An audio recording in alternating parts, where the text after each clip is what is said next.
फितनाल हिंदुस्तान की बर्बरियत का एक बार फिर शिकार। कि भाई हम जनादे उठा उठा कर थक गए। हमेशा दहशतगर्द और सबको पता है कि ये इंडिया है। इनको अपनी बोई हुई हर फसल काटनी पड़ेगी। कोई कुछ नहीं कर रहा। इतनी फ्रस्ट्रेशन, गुस्सा, दुख और शर्म है। धमाका यहाँ पे हुआ है, गाड़ियां यहाँ पे जल के खाक हो गईं। हम फूफा करते रहे कि हमने जहाज अच्छे उड़ाए, मिसाइल मार दिए, हम तकब्बुर करते रहे बाद में चूंकि हम जाहिल हैं। नंबर 1 रोक नहीं पा रही और जो नंबर 1 इनकी इंटेलिजेंस एजेंसी ISI वो बता नहीं पा। हमारा खून रस रहा है नाज़रीन, हम लोग परेशान है और शदीद तरीन परेशान। आप इंडिया से क्या एक्सपेक्ट करते हैं कि आपने पूरी दुनिया में से निक्कू बना दिया? बेटा जरा इन लोगों से पूछ लो तुम कितने सेफ। पाकिस्तान के अंदर जब भी खुशियों का मौका होता है, जब भी कोई त्योहार होता है, जब हर ईद के ऊपर ऐसे ये कुफ्फार मुसलमानों को जलील करते फिरते हैं। पाकिस्तान जो हर तरफ कहता है कि जी हम पीस टॉक करवाने जा रहे हैं। सवाल ये है कि क्या पाकिस्तान के अंदर अमन बच गया है? तो खारजा पॉलिसी का नया नाम है ट्रंप की चप्पू चुमाटी करना। इंडिया के हथियार बेहतर, इंडिया के पास आदमी ज्यादा। इंडियन फौज चाहे तो दुनिया की तारीख का पासा पलट सकती है, उनके पास वो वेपन्स मौजूद हैं। दोस्तों, पाकिस्तान में बहुत जबरदस्त धमाका हुआ है। वहां पर जाफर एक्सप्रेस पे फिर से एक बार अटैक हुआ है और ट्रेन के कई बोगियां पर खच्चे उड़ गया। इतना ही नहीं, थोड़ी दूर पे कई बिल्डिंगे थी, उसका भी शीशा फूट गया, वहां पर भी आग लग गया। इतना जबरदस्त अटैक था। और ये अटैक करवाया किसने? BLA ने, यानी कि बलूचिस्तान के जो आर्मी है वो किया। बलूचिस्तान में दोस्तों पाकिस्तान अपना सारा ताकत झोंक दिया, सारा फौज लगा रखा है, फिर भी वहां पर अटैक हो जा रहा है। और पाकिस्तान अपना नाकामी को छुपाते हुए अपने लोगों को,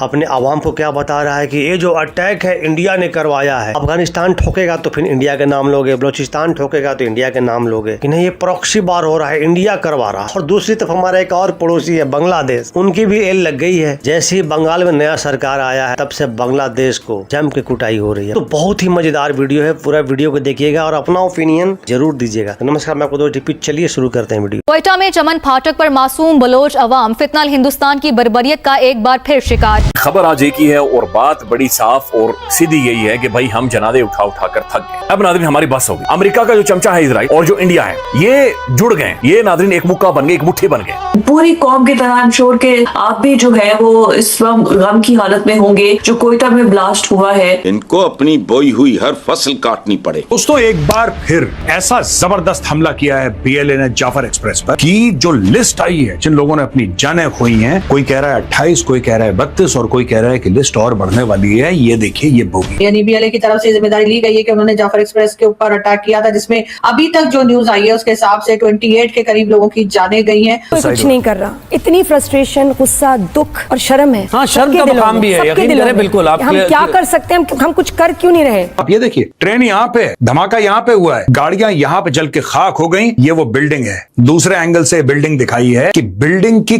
खिड़कियां उड़ गई और जो दीवारें थी उनमें क्रैक्स आ गए, दरारें आ गई दीवारों में। और यहाँ पे देखिए गाड़ियां फिर दिखाई गई हैं कि यहाँ पे कितना फासला था। इसमें पूरी गाड़ियां झुलस के खाक हो गई। और इसमें कह रहे हैं कि जो 50 के करीब जो है वो इंजर्ड हैं, यानी अब आप इससे अंदाजा कर लें कि 30 डेड कहे जा रहे हैं और 50 कहे जा रहे हैं कि बहुत ज्यादा ये क्रिटिकल सिचुएशन में है। तो इससे हो सकता है कि ये भी तादाद जो है वो और ज्यादा बढ़े।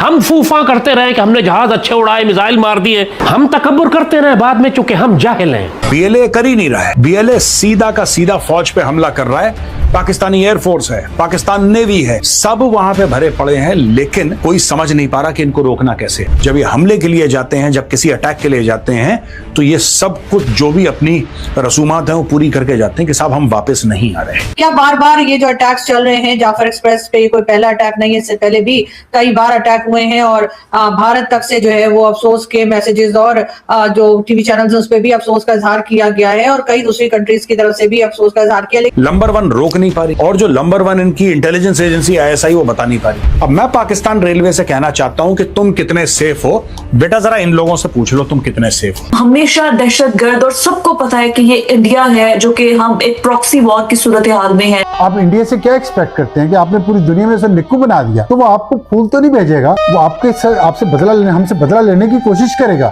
जो उन्होंने बोया था बीज, वो वक्त आ गया है फसल काटने का, और बहुत बड़ा धचका लगा है ISI को और पाकिस्तान की फौज को। बलूचिस्तान या क्वेटा पाकिस्तान का वो इलाका है जहाँ पे सबसे ज्यादा सिक्योरिटी के इकदाम किए गए। अगर आपने वहाँ पे कहीं, ये हुकूमती लोग बता रहे थे कि अगर वहाँ पे मूव भी करना चाहते हैं या कहीं जाना चाहते हैं एंटरटेनमेंट के लिए भी, तो आपको वक्त से पहले बताना पड़ता है। एजेंसियां इतनी ज्यादा मुतहर्रिक हैं, इसके बावजूद ये एक बहुत बड़ा इंटेलिजेंस फेलियर है। Not one single officer. कहाँ थे इनके अफसर, कहाँ अय्याशी कर रहे थे? मैं पूछना चाहता हूँ आसिम मुनीर से कि भाई तुम्हारे अफसर थे कहाँ पे?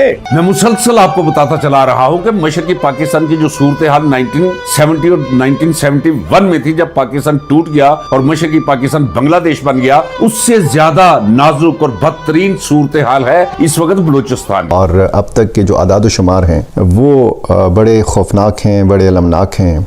बलूचिस्तान की तारीख के बड़े हमलों में इस हमले का शुमार होता है। जिस तरीके से क्वेटा को निशाना बनाया गया। तो नाज़रीन, हम सब लीड कर रहे हैं, हमारे सीने छलनी हैं, हमारा खून रस रहा है नाज़रीन, हम लोग परेशान है और शदीद तरीन परेशान है। ये मुसलमान है जिनका कोई खौफ और कोई रोब और कोई दबदबा कुफ्फार के दिलों में नहीं है। ये कुफ्फार मुसलमानों को जलील करते फिरते हैं, क्योंकि ये सारे के सारे न गुफ्तार दिल बराना न किरदार काहिराना। पाकिस्तान के टूटे हुए इंटरनल सिक्योरिटी सिचुएशन और उसका जो स्ट्रक्चर है, उसके लिए अलार्म है इस वक्त जो घंटियां बज रही। जब पाकिस्तान के अंदर खून बह रहा है, जब बलूचिस्तान से लेकर कंदकोट और सवात तक आग लगी हुई है। पाकिस्तान जो हर तरफ कहता है कि जी हम पीस टॉक करवाने जा रहे हैं, हम ईरान, अमेरिका और इजराइल के दरमियान झगड़ा जो है उसको खत्म करवा देंगे, पीस टॉक के जरिए इस लड़ाई को खत्म हो जाएगी, लोगों की जो जाने जा रही हैं, जो जान और माल का नुकसान हो रहा है उससे हम रोक लेंगे। हम अपने आप को एक क्रेडिट देते चले जा रहे हैं, लेकिन हम अपनी ही कंट्री में इस चीज को रोक नहीं पा रहे। वैसे फील्ड मार्शल सैयद आसिम मुनीर का दौरा ईरान मुकम्मल होते ही अमरीका और ईरान के दरमियान जो मामलात हैं वो तय पा जाने के हौसला अफजा बयानात अल्हम्दुलिल्लाह आना शुरू हो गए हैं। खारजा पॉलिसी की आप बात करें तो खारजा पॉलिसी का नया नाम है ट्रंप की चप्पू चुमाटी करना। ट्रंप तारीफ कर दे, ये खारजा पॉलिसी, इसे आलमी पजीराई कह देते। अब पाकिस्तान का de facto ruler field marshal Asim Munir दुनिया भर में ट्रंप एडमिनिस्ट्रेशन के लिए जो है वो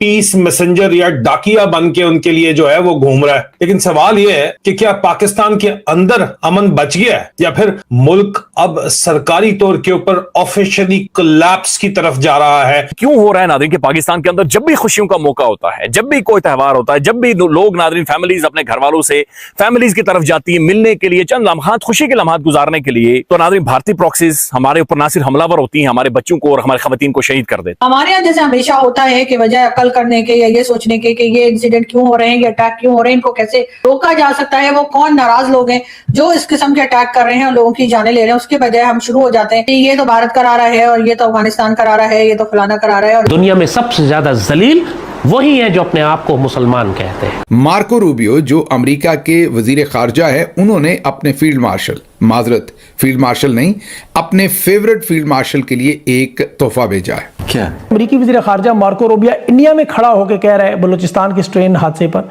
कि वहां पाकिस्तानी दहशतगर्द ग्रुप है जो इंडिया पर हमले करते हैं। ये इसका नतीजा निकला खारजा पॉलिसी। वाह सुभान अल्लाह, मजा नहीं आ गया एक दफा। ये जरा मुज़ाकरात खत्म होने थे, फिर आप देखिएगा इनके साथ होने के जा रहा है। ये वो उस दिन ये स्टेटमेंट दे रहे हैं जिस दिन अभी हमने जो बलूचिस्तान के अंदर लोग शहीद हुए हैं ट्रेन हादसे में, उनको दफनाया भी नहीं है। तो बात यही की जा रही है कि जो ये अटैक्स चल रहे हैं इसके पीछे कहीं ना कहीं भारत का हाथ है। बार बार यही बताने की कोशिश की जा रही है कि जी हम तो जी बहुत जबरदस्त काम कर रहे हैं और हम जो है वो ईरान और कह लीजिए कि अमेरिका की लड़ाई को भी रुकवा रहे हैं और भी कई बड़े बड़े काम जो है वो हमारे ही जरिए हो रहे हैं। इस वजह से सारी दुनिया जो है वो हमारे खिलाफ साजिशों में लगी हुई है। एक तो पाकिस्तान के प्राइम मिनिस्टर का बीजिंग का दौरा चल रहा था, ये एक तो उसको हिट किया गया। दूसरा, पाकिस्तान इस वक्त अमेरिका के अंदर जो अमेरिका और ईरान के दरमियान जो डायलॉग करवा रहा था, ये बेसिकली उसको भी हिट किया गया। जब से चीफ मिनिस्टर शुभेंदु अधिकारी ने बोला है कि हम बीएसएफ को जमीनें देंगे और कार्रवाई भी शुरू कर दी, सुपर फास्ट स्पीड पे कार्रवाई शुरू कर दी और बीएसएफ वालों ने भी फिर अपना काम शुरू कर दिया। इंडियन ऑफिशियल्स और बीएसएफ बॉर्डर फेंसिंग के लिए जमीन का सर्वे कर रहे थे, तब बॉर्डर गार्ड बांग्लादेश यानी कि बीजीबी ने इस पर एतराज जताया और देखते ही देखते दोनों तरफ से बॉर्डर फोर्सेस आमने सामने आ गए और पूरे इलाके में टेंशन का माहौल बन गया। इंडिया के हथियार बेहतर, इंडिया के पास आदमी ज्यादा। इंडियन ऑफिशियल्स और बीएसएफ बॉर्डर फेंसिंग के लिए जमीन का सर्वे कर रहे थे, तब बॉर्डर गार्ड बांग्लादेश यानी कि बीजीबी ने इस पर एतराज जताया और देखते ही देखते दोनों तरफ से बॉर्डर फोर्सेस सामने सामने आ गए। बीएसएफ के जवानों ने भी राइफल तान दी। बीएसएफ किसी भी स्थिति के लिए तैयार दिखी। बीएसएफ की राइफल देख बांग्लादेश के बॉर्डर गार्ड्स पीछे हट गए। इंडियन फौज चाहे तो दुनिया की तारीख का पासा पलट सकती है। उनके पास वो वेपन्स मौजूद हैं, रिसोर्सेज मौजूद हैं। अब सरकारी आंकड़ों की हम बात करते हैं तो उसके मुताबिक इंडिया बांग्लादेश बॉर्डर के जो हम उसकी बात करते हैं वो एक बड़ा हिस्सा अभी भी पूरी तरह से फेंस नहीं है, जिसको हम पोरस बॉर्डर कहते हैं। और फेंसिंग जो है उसको नेशनल सिक्योरिटी के लिए बहुत जरूरी माना जा रहा है। लेकिन सबसे बड़ी बात और सबसे बड़ा सवाल ये है कि आखिर एक बॉर्डर सर्वे पर इतना विवाद क्यों? क्या ये सिर्फ जमीन नापने का मुद्दा है या इसके पीछे बॉर्डर सिक्योरिटी और जियोपॉलिटिक्स की बड़ी कहानी छुपी है? आप सबको मुबारकबाद देनी है। क्यों? क्या हुई? बहुत बड़ा एक एजाज हासिल किया है पाकिस्तान ने। क्या? पाकिस्तान फ्रॉड, करप्शन और धोखेबाजी में दुनिया में नंबर 1 पर आया है। क्या बात है, सुभान अल्लाह। इन पीडीएम की जमातों ने पाकिस्तान के फौजी जर्नैलों के साथ मिलकर जो पाकिस्तान के साथ कर दिया, अब वहां से वापसी का तो ऐसा लगता है कि कोई रास्ता बचा ही नहीं है। भारत के पास सचमुच अपनी आवाम के लिए तरक्की और जमहूरियत मौजूद है। 7 सालों में दुनिया की 4थी 5वीं मईशत तक पहुंचा दिया। उनके पास तो बहुत कुछ है। तो दोस्तों, ये है हमारे पड़ोस के फौज जो अपने नाकामी को छुपाने के लिए कुछ भी बोलते जा रहे हैं। और जैसा कि भाई ने बताया कि पाकिस्तान नीचे से फिर से नंबर 1 कर गया है। क्या चीज में? आपने सुना ही, तो ये हालात है पाकिस्तान का और पाकिस्तान के। इन दिनों हालात बहुत ही बद से बदतर हो चुका है। वैसे तो वहाँ पर इतना महंगाई हो चुका है, उससे लोग त्राही त्राही कर रहे हैं। हमारे लोग कहते हैं भारत में बहुत महंगाई है, बहुत महंगाई है। थोड़ा सा अपने पड़ोस में झांक लो ना, महंगाई क्या होता है। दोस्तों, एक बार मैं कहना चाहूंगा, ये जो हुआ है बलूचिस्तान में, ये अच्छा नहीं हुआ है, इसे हम कंडेम करते हैं। तो दोस्तों, आपका क्या ओपिनियन है, क्या राय है इस वीडियो पे, जरूर कमेंट करके बताइएगा। तो दोस्तों, मिलते हैं फिर से एक न्यू रिएक्शन वीडियो। तब तक के लिए नमस्कार, राम राम, जय हिंद।